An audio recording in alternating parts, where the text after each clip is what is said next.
கர்த்தருடைய பரிசுத்த நாமத்துக்கு மகிமை உண்டாவதாக. கர்த்தர் இன்றைக்கு கொடுக்கிற வார்த்தை என்ன தெரியுமா? தானியேல் 9ஆம் அதிகாரம் அதனுடைய 23வது வசனம். நீ மிகவும் பிரியமானவன். எனக்கு அன்பான தேவனுடைய பிள்ளைகளை இயேசப்பா உங்களை பார்த்து சொல்கிறாரு, நீ மிகவும் பிரியமானவன் அப்படின்னு சொல்லுகிறாரு. நான் யாருக்குமே பிரியம் இல்லை, என்னை யாருக்குமே பிடிக்கலை, எல்லாரும் என்னை வெறுக்கிறாங்க, எல்லாரும் என்னை ஒதுக்குறாங்க, என் குடும்பத்தையும் என்ன எல்லாரும் தள்ளுறாங்க அப்படின்னு நினைக்கிறீங்களா? என்னுடைய பிள்ளைகளை ஏசப்பா உங்களை பார்த்து என்ன சொல்கிறாரு தெரியுமா? நீ மிகவும் பிரியமானவர்.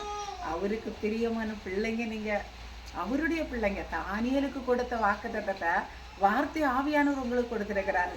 தானியேல் பாருங்க, தேவனோட இருந்தாரு, அதனால கர்த்தர் அவர் கூட இருந்து அவரை பார்த்து சொன்னாரு, நீ எனக்கு மிகவும் பிரியமானவன். இன்னைக்கு மனுஷனோட இருக்கிறத விரும்பாம தேவனோட இருக்க நீங்க உங்களை ஒப்பு கொடுப்பீங்களா?